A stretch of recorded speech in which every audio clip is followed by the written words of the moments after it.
Hello, you're listening to Health Affairs This Week, the podcast where Health Affairs editors get together at the virtual water cooler to talk about the latest news in health policy. I'm Rob Lott.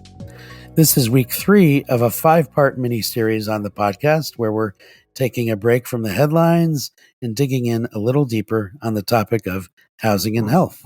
Our goal is to elevate some of the content from our archives, namely half a dozen health policy briefs on the topic, and to set the stage for our upcoming theme issue scheduled to go live in early February. And so we're doing our part here by talking to those experts who have helped us develop those briefs over the years. Our guest today is Dr. Ingrid Ellen, the Paulette Goddard Professor of Urban Policy and Planning and Faculty Director at the NYU Furman Center for Real Estate and Urban Policy. Her research centers on housing and urban policy with a focus on neighborhoods and racial segregation. She's also the author of our health policy brief on gentrification and the health of neighborhoods' legacy residents. And perhaps most importantly, most recently, she has been the outside editorial advisor for our upcoming theme issue. Together with Dr. Mariana Arcaya, the two of them have worked closely with Health Affairs editors to help shape and guide the issue and its content as it's been developed over the last year. I was delighted to talk to Dr. Ellen, and I'm delighted to share that conversation with you here now.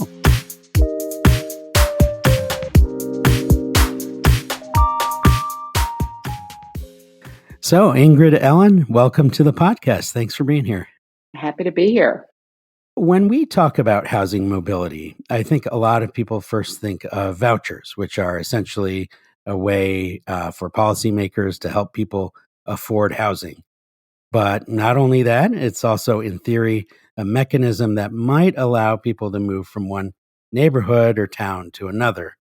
I'm wondering if you can say a little bit about how those two goals, affordability and the location of the housing, how those two goals became entwined.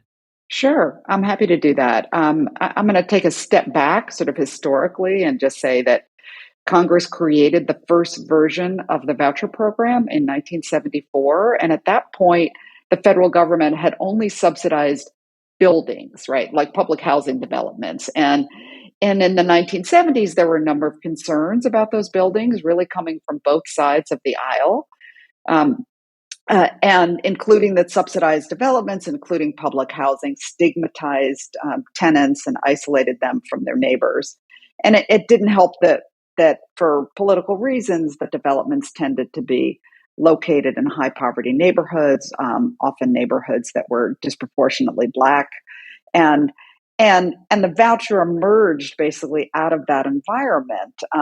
And to be clear, right, unlike place-based subsidies, a voucher is portable, right? It goes directly to the renter, right? And then renters can use those vouchers to rent homes on the private market. And they typically pay just 30% of their income towards rent.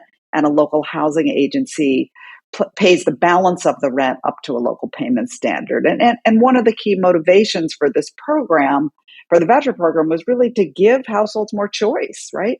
More flexibility to choose the home that they wanted to live in, more flexibility to choose the neighborhood they wanted to live in. And the hope was that the program would be both lower cost and it would both reduce, and let me say that the hope was that the program would both reduce the cost of housing for low-income families and open up affordable homes in a broader diversity of neighborhoods. It's now been almost 50 years since vouchers were created. Yeah, we're going to have some anniversaries coming up. All right.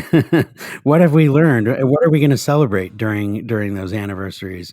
Yeah, there is lots to celebrate. I mean, I think there is very strong experimental evidence that vouchers do a lot of good for the families who successfully use them. There's strong evidence that vouchers reduce rent burdens, they improve affordability, that they decrease household crowding, and they lower the risk of homelessness as well. There's also evidence that vouchers improve long-term outcomes more than public housing, or at least more than distressed public housing. The Moving to Opportunity program, or what's often called the MTO demonstration, randomly assigned families living in public housing, in high poverty public housing developments, to receive an unrestricted voucher. On the one hand, that was A, right? B, they received a housing voucher that they could use that they had to use in low poverty neighborhoods, or C, they remained in public housing. Researchers found that the young children whose families received just the unrestricted vouchers through the experiment saw a 15% boost to earnings by their mid-20s. So because this is a Health Affairs podcast, I want to ask about specifically about the impact on people's health and well-being. I guess one question for you: what is the theory about how housing mobility programs and vouchers in particular may affect people's health? And two, what evidence, if any, is there about that impact? Let me start with the potential benefits of vouchers themselves. I mean, simply receiving a voucher can reduce housing cost burdens. It can increase disposable income, alleviate stress and worry about how you're going to pay the rent, and it can reduce overcrowding and protect families from unwanted or forced moves. So that's just the voucher in itself, right? All of those could turn into health impacts. And as for mobility programs in particular, mobility programs are designed to help families reach neighborhoods that offer greater opportunities for economic mobility. But those neighborhoods are also quieter and safer, which may improve sleep and reduce stress. Those neighborhoods typically have less air pollution and fewer environmental hazards. They also have more parks and healthy grocery stores, which may encourage both healthy eating and exercise. So all of that, so there's lots of theoretical reasons to think that vouchers and mobility vouchers in particular will lead to improved health. But, the question is, do we actually have empirical evidence that that's true? And I want to start by saying there are tons of studies showing strong association between neighborhood environments and health. But there are many fewer studies that actually show that neighborhood environments affect health, right? That they cause changes in health or improvements in health. And the best evidence that we have, again, comes from the Moving to Opportunity demonstration. And there, researchers found that about 10 to 15 years after families received their vouchers, adults that were assigned to the group that moved to low poverty neighborhoods were significantly less likely to have diabetes, were significantly less likely to suffer from extreme obesity, and were significantly less likely to report physical limitations. The researchers also found improvement in mental health among adults. And so those results were really striking and really significant. What's interesting too is that they actually weren't expected or anticipated by the original sort of the designers of the demonstration. The focus very much of the demonstration was on employment outcomes and to a lesser degree education outcomes. But it turned out that at least in the short run, researchers didn't find as much impact on education and earnings, but they found these significant improvements among adults in both physical and mental health. Obviously, the program is not perfect. I'm wondering if you could say a little bit about some of the biggest challenges that they face, and really what are the policy opportunities to solve those problems?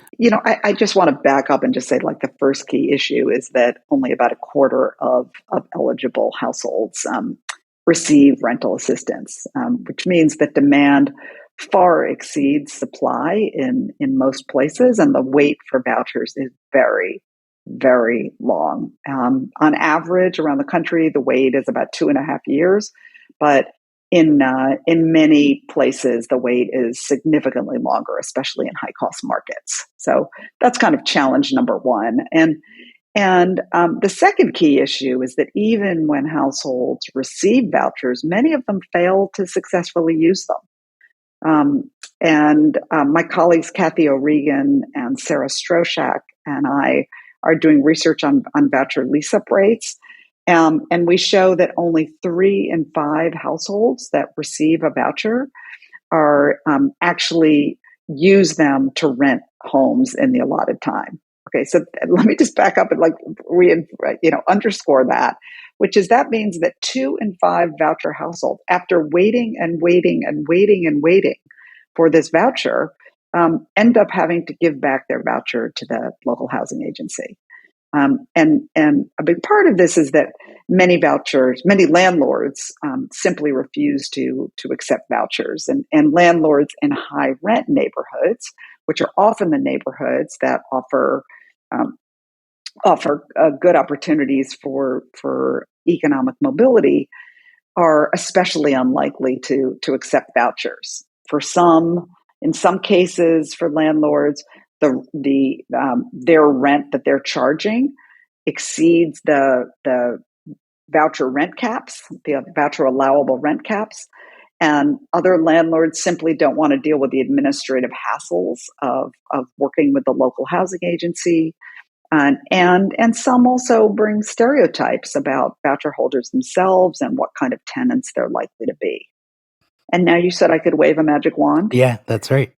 I have to say that HUD, the U.S. Department of Housing and Urban Development, recently granted one of my wishes. So had we spoken 2 weeks ago, I would have said something different. But HUD announced that housing agencies in an additional 41 metropolitan areas across the country would be required to use small area FMRs in setting voucher rent ceilings. Okay, that's sort of a mouthful and probably not understandable to many people, but essentially that means that they're changing sort of how they set the voucher rent subsidies, and essentially means that units in every neighborhood now, that some units in every neighborhood will be affordable to voucher holders, not just homes in the lowest rent neighborhoods. And so this really can help when you set the subsidy at the neighborhood level to open up more neighborhoods to voucher holders. I think a second wish would be to amend the Fair Housing Act to ban discrimination based on the source of income that renters use to pay their rent, which would prohibit landlords from refusing to house families simply because they're using a voucher. But I have to say, relatedly, if we were going to adopt such a requirement, then I think we also need to work to improve the voucher program to make it easier for landlords to use, because some of the concerns that landlords have about the voucher program are completely legitimate, and I think reforms to the burdensome inspection process are particularly needed. When we talk about helping people move to higher opportunity neighborhoods, the other side of that equation, obviously, is that they're leaving lower opportunity neighborhoods. And I know people sometimes ask, what about the legacy residents, those who don't get a voucher, those who can't use their vouchers and end up staying in the original neighborhood? Obviously, vouchers aren't the only tool policymakers have, and we've certainly seen folks trying to boost investment in some of those historically underinvested neighborhoods. But I guess I want to ask you if you see a tension there between programs that help people leave and others which help people who stay. So I think we need to do both. There is a trade-off only because resources are limited, right? But I think the key is to enhance choice. Right? Not every family wants to move to a low poverty neighborhood. And so I think we need to invest in improving the voucher program and ensuring that it lives up to its name, the Housing Choice Voucher Program, at the same time that we reinvest in neighborhoods and also our legacy stock of aging public housing. Ingrid Ellen, thank you so much for taking the time to chat with us. Thanks for inviting me. Well, there you have it, folks. My conversation with NYU's Dr. Ingrid Ellen. Tune in next week when we'll talk with UCLA's Dr. Michael Lenz. He's going to help us learn all about low-density zoning and neighborhood segregation. For now, please don't forget to subscribe to Health Affairs This Week. Recommend it to a friend and leave a review. One more thing, sign up for our newsletters. They're free. They're full of great health policy content that you really won't find anywhere else. And it's the best way to make sure you're among the first to know about our upcoming theme issues like February's focus on housing and health. All right, that'll do it. Talk to you next week, friends. Take care.